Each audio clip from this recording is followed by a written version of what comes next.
하나님을 위한 제사장 나라라는 것은 사명입니다. 미션에 대한 거고, 또한 하나님의 거룩한 백성은 어떠한 삶을 살아야 되는가, 즉 라이프 스타일에 대한 그러한 말씀이라고 우리가 이렇게 이해할 수가 있습니다.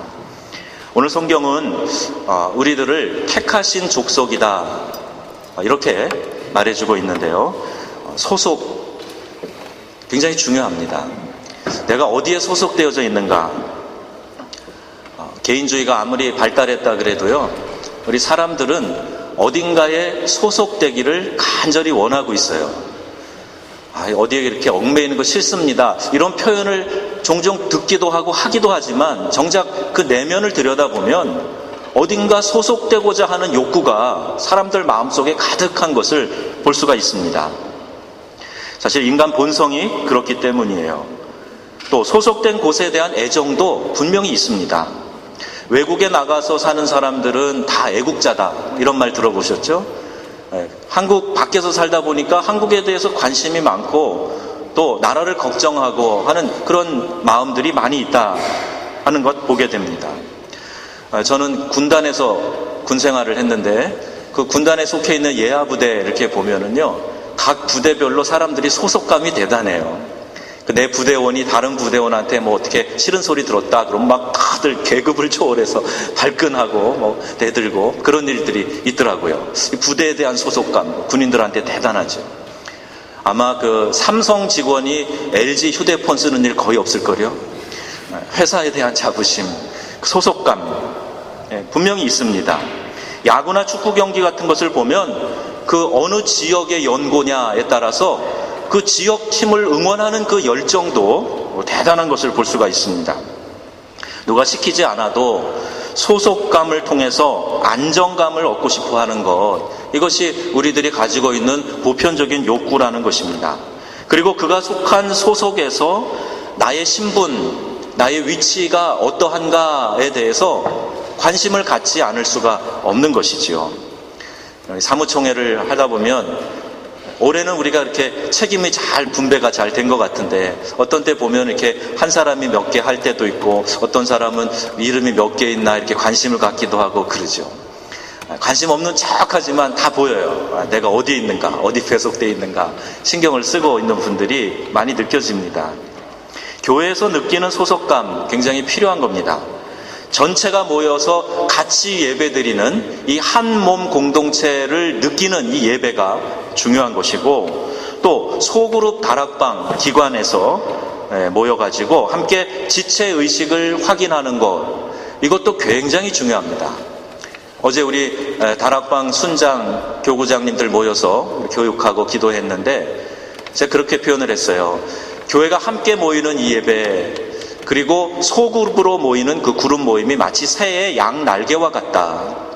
이 두 개가 양 날개와 같아서 한쪽이 약해지면 날 수가 없다는 거예요.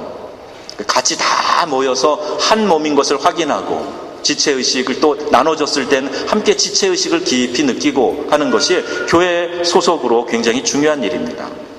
우리의 소속과 신분에 대해서 성경은 뭐라고 말씀하시는가?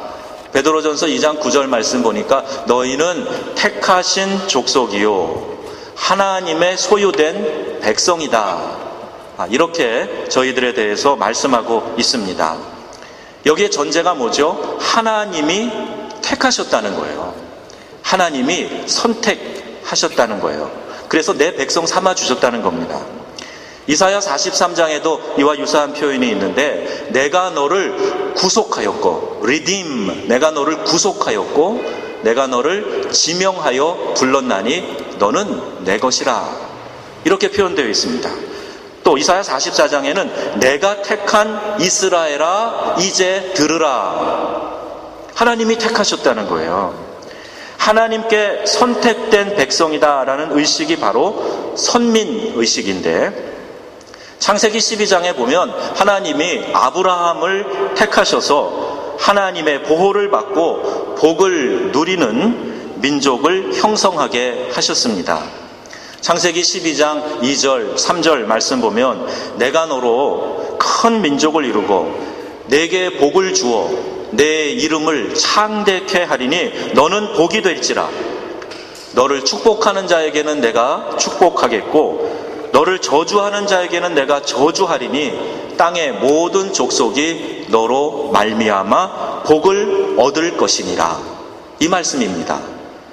하나님이 아브라함을 선택하셔서 그 아브라함을 통해서 나오는 후손들에게 복의 자손을 삼아주시고 그들을 축복하는 자를 축복하고 그들을 저주하는 자를 저주하시고 이렇게 특별 관리하시겠다고 말씀하고 계시는 거예요.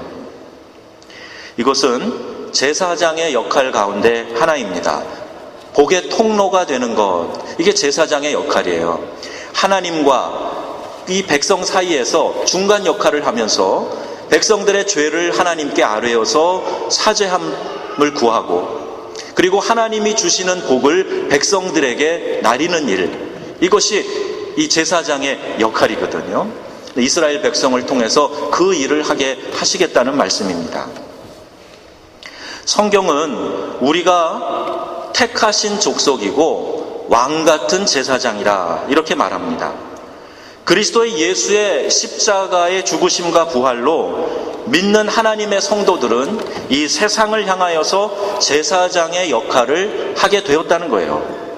즉 하나님이 주시는 복을 세상으로 내어보내는, 그 흘려보내는 축복의 통로 역할을 감당하게 하셨다는 겁니다.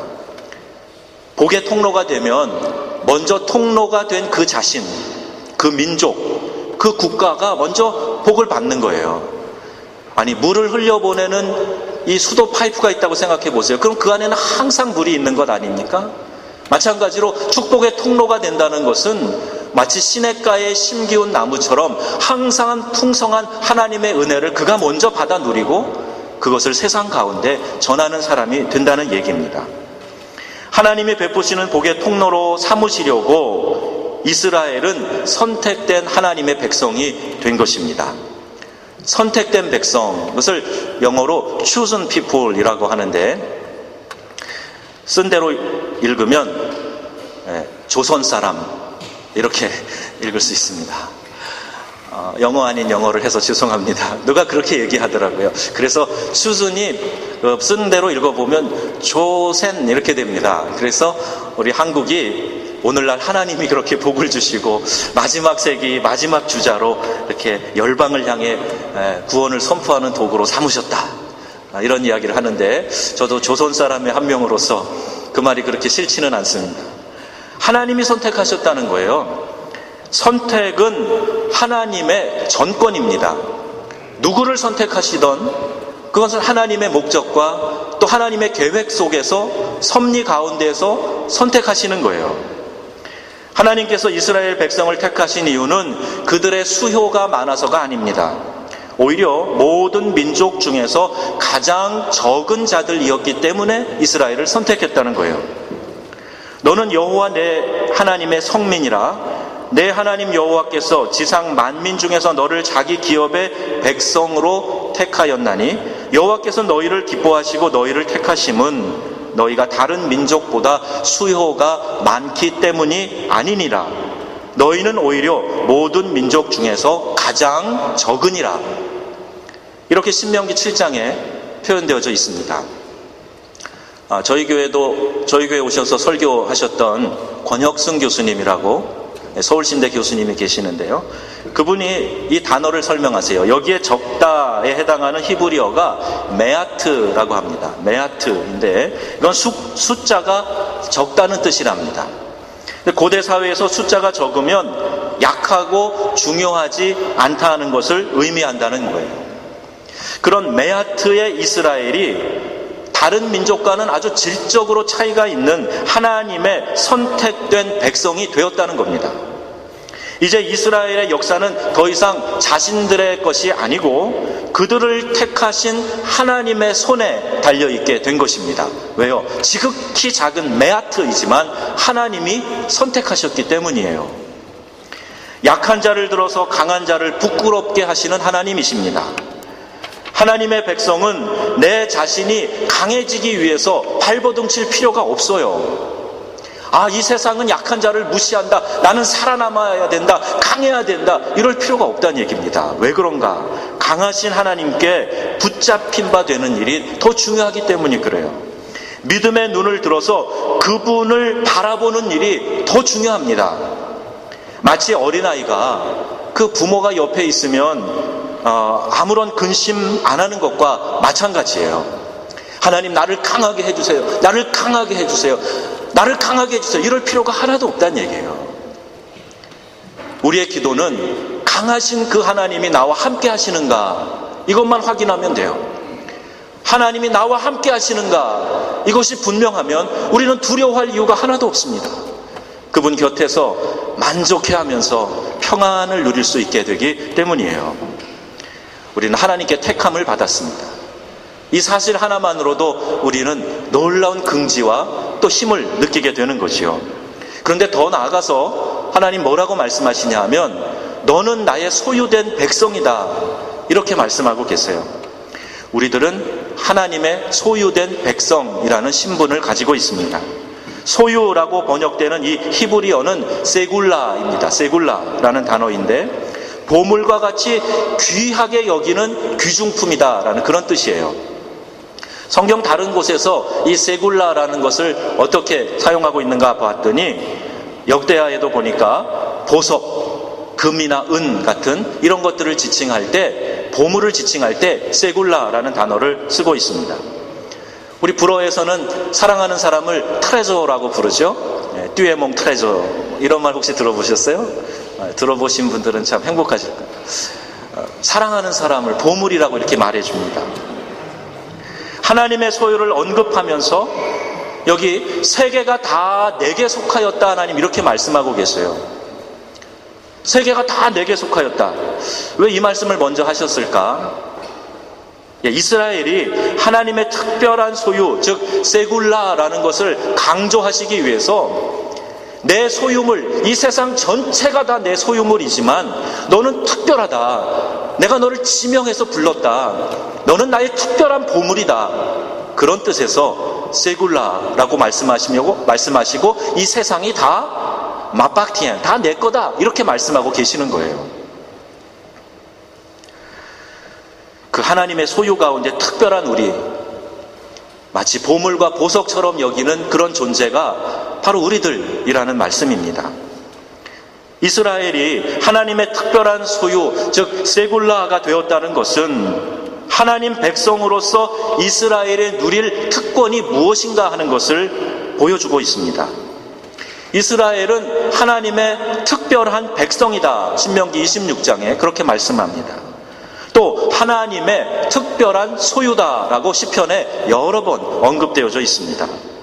신명기 26장 19절 말씀을 보면, 그런즉 여호와께서 너를 그 지으신 모든 민족 위에 뛰어나게 하사 찬송과 명예와 영광을 삼으시고, 그 택한 자를 모든 민족 위에 뛰어나게 하실, 그것을 원하시는 것, 그게 바로 우리 하나님의 마음이라는 거예요.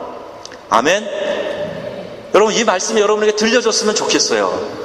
하나님이 우리를 그냥 시지부지하게 그냥 별로 가치 없는 인생으로 이 땅에 두시는 게 아니라 특별하게 우리를 부르시고 보배로운 존재로 삼으시고 이 세상 가운데 특별한 존재를 만드시고 찬송과 명예와 영광을 삼아주신다는 거예요. 아니, 이것보다 더 든든한 말씀이 어디에 있겠습니까? 이게 하나님의 마음이라는 거예요. 왜 그렇게 하시나요?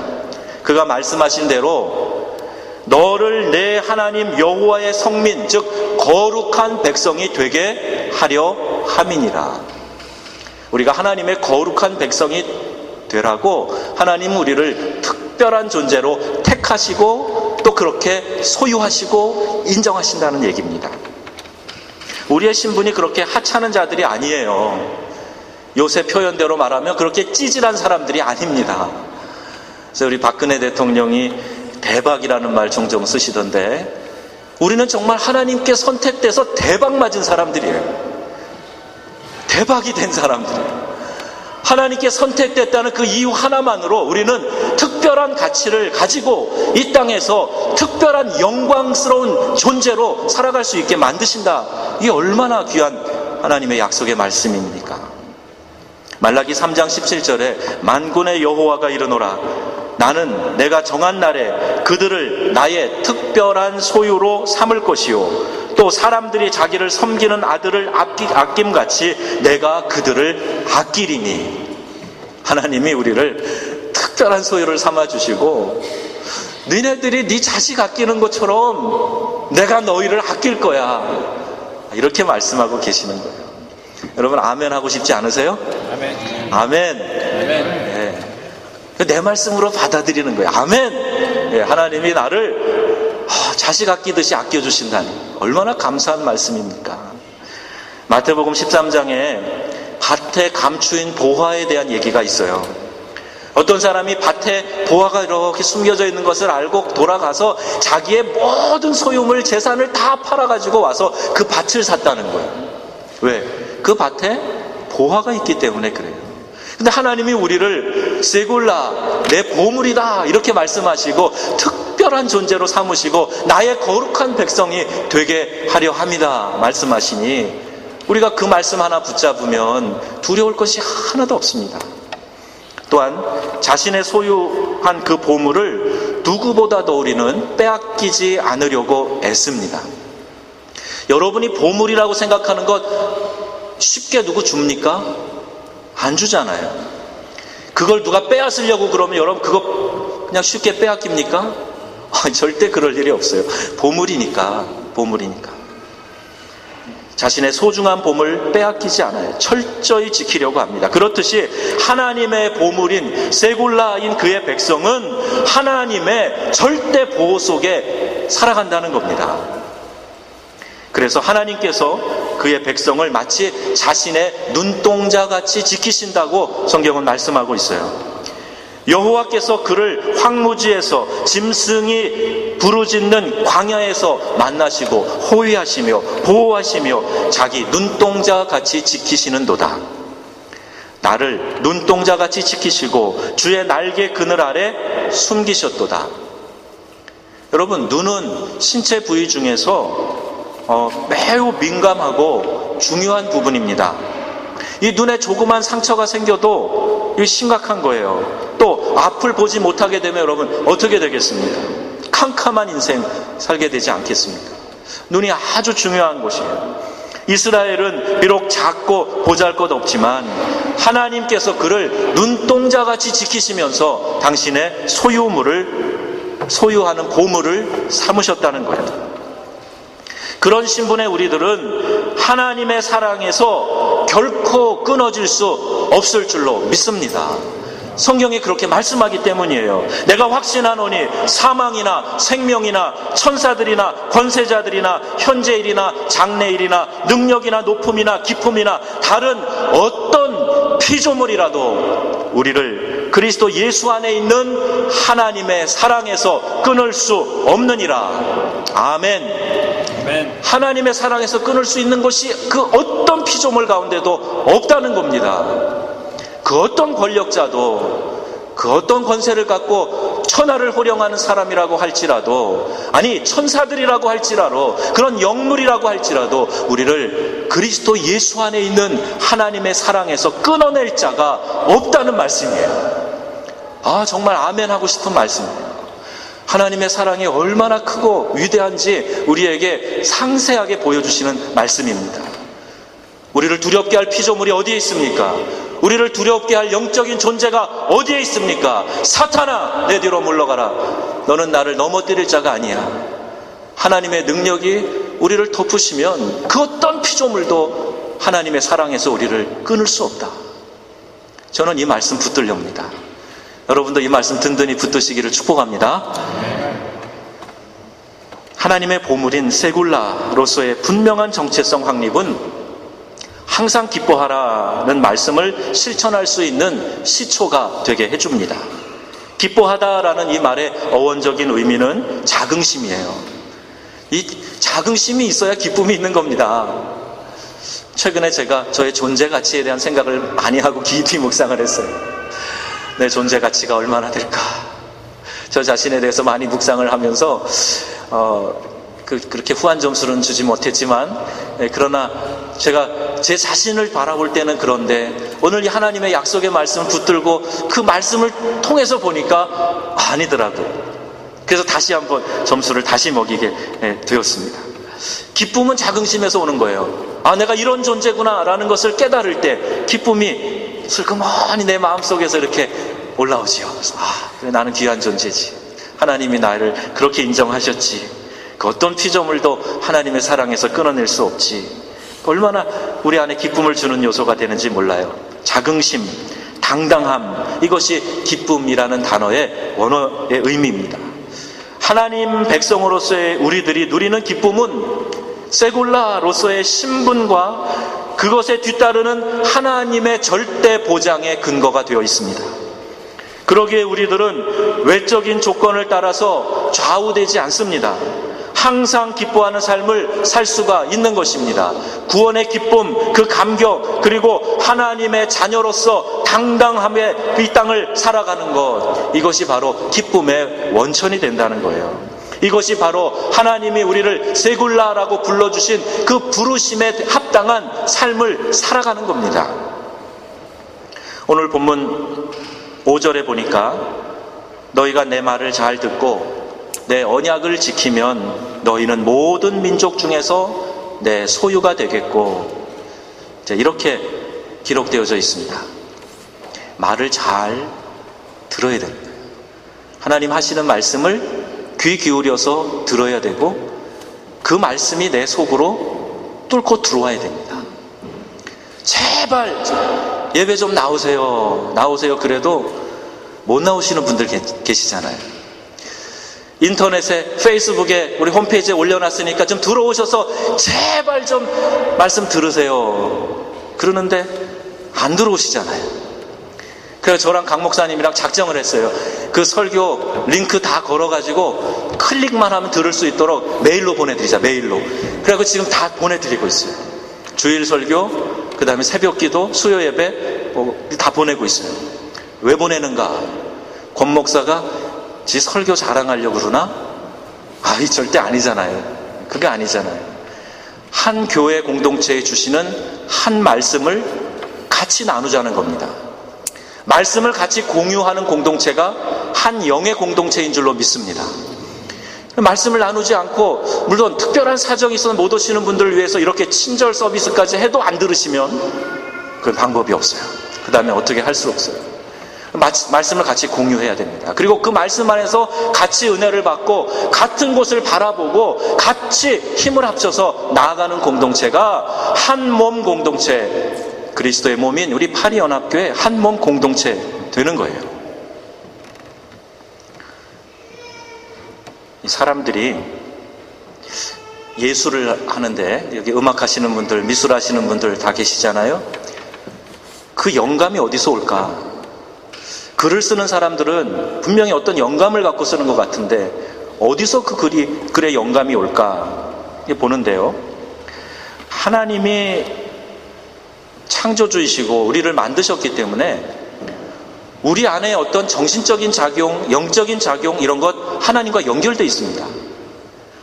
그러니까 그 음악의 성인들이 만들었던, 작곡했던 음악들, 그 멋진 그림들, 그런 멋진 소설들, 이런 걸 보면서 야, 여기 창조주 하나님의 영감이 들어있구나, 우리 그렇게 느끼고 전율하는 거 아닙니까?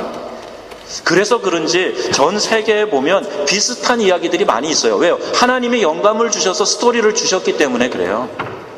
어떤 건가? 전 세계에 있는 동화를 이렇게 분석해 보면 비슷한 패턴의 동화가 있습니다. 그건 우리 여자분들을 다 한 번씩 꿈꿨을 텐데, 백마탄 왕자님이 어느 날 착 내 앞에 나타나가지고 나를 그 말에 착 올라태워서 내가 졸지에 왕자를 나의 신랑으로 맞이하는, 그런 꿈 안 꿔보셨어요? 그런 스토리가 세계 여러 곳에 있습니다. 말이 아니라 다른 동물일지 몰라도 어쨌든 왕자 같은 대단한 분이 와서 나를 사랑한다는 그런 얘기.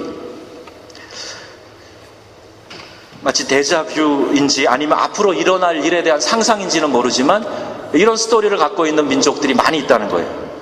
동화 가운데 여러분 거지 왕자 얘기 아시죠? 둘이 신분이 바뀌는 거 아닙니까? 왕자가 거지 되고 거지가 왕자 되는 얘기인데, 희한하게도 이런 스타일의 얘기가 세계에 많이 있습니다. 뭘 얘기하는 걸까? 왜 이런 이야기들이 만들어질까? 어떤 분이 한 얘기가 있는데요, 쌍둥이 형제가 있었답니다. 근데 서로 자기가 쌍둥이인지 몰라요. 어렴풋이 네 형제가 있었다는 얘기만 듣고 있었는데 각자의 인생이 완전히 다르게 살았던 거예요. 형은 큰 기업의 총수가 되었습니다. 동생은 뒷골목에서 놀는 그 어둠의 세력에서 보스가 된 거예요. 그런데 이 어둠의 세력에 살다 보니까 죄 짓고 뭐 나쁜 일 많이 했겠죠. 원수가 생겼습니다. 그래서 그 원수가 죽인다고 이 사람을 죽인 게 기업 총수인 형을 죽여버린 거예요. 그런 일이 일어났어요. 나중에 알게 됩니다. 그리고 나서 이 동생이 기업에 들어가서 형의 역할을 하는 거예요. 모든 게 서툴죠. 아는 게 하나도 없죠. 그런데 희한하게 이런 스토리에는 옆에 누가 가르쳐주는 사람이 있어요. 이럴 때는 이렇게 하셔야 됩니다. 그러면서 뭐 가르쳐주는 비서가 있는 거예요. 그래서 겨우겨우 위기를 넘어갑니다. 그런데 이전의 그 삶의 습관 때문에 내 몸이 어둠을 기억하는 거예요. 내 몸이 과거를 기억해요. 그러면서 자꾸 그 과거의 습성 속으로 돌아가려고 하는 겁니다. 택하신 족속이요 그의 소유된 백성이지만 이전 어둠에 살던 때를 기억합니다. 그래서 자꾸 죄악으로 달려가려고 하는 욕구에 시달리게 됩니다.